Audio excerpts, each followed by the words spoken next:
আসসালামু আলাইকুম রহমতুল্লাহ। আশা করি সবাই ভালো আছেন। আলহামদুলিল্লাহ। আপনাদের সকলকে পবিত্র মাহে রমজানের প্রথম রোজা সম্পন্ন হওয়ার জন্য শুভকামনা জ্ঞাপন করছি।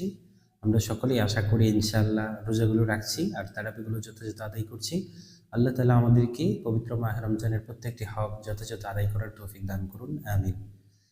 আমরা দেরি করব না। আমরা ফ্রি কোরআন শিক্ষা সিরিজের আজ এ পর্যন্ত 14টি ক্লাস কমপ্লিট করেছি। আজকে আলহামদুলিল্লাহ আমরা ইনশাআল্লাহ 15তম ক্লাস শুরু করব। ঠিক আছে, চলুন কথা না বেরিয়ে শুরু করি।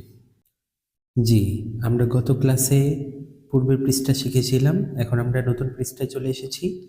পূর্বে আমরা দুটি করে হরফ একসাথে উচ্চারণ করেছি, একই ঘরে দুটি করে হরফ ছিল। এখন যদি আমরা খেয়াল করি তাহলে দেখব একই ঘরে তিনটি করে হরফ। যেমন এখানে একটি হরফ, এখানে একটি হরফ, এখানে একটি হরফ, তিনটি করে হরফ, এখানেও তিনটি করে হরফ।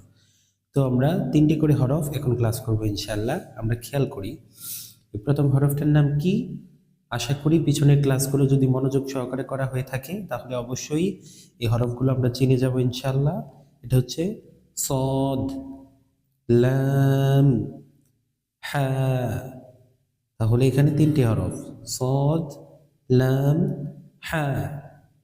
তারপর বা, সদ, লাম, খ, লাম, সদ, আইন, নুন, কাফ, লাম, আইন, নুন, শিন, ফা, আইন।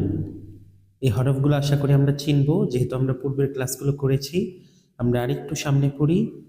তা, উপরেরটা তা, নিচেরটা কি জিম, দাল, ফা, তা, হা, নুন, আইন, তা, ইয়া, صاد, লাম, খ, বা, র, কাফ, সিন, বা।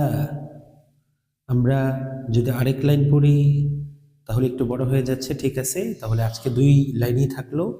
আমরা মনোযোগ সহকারে 2টি লাইন কমপ্লিট করে ফেলবো। ঠিক আছে ইনশাআল্লাহ।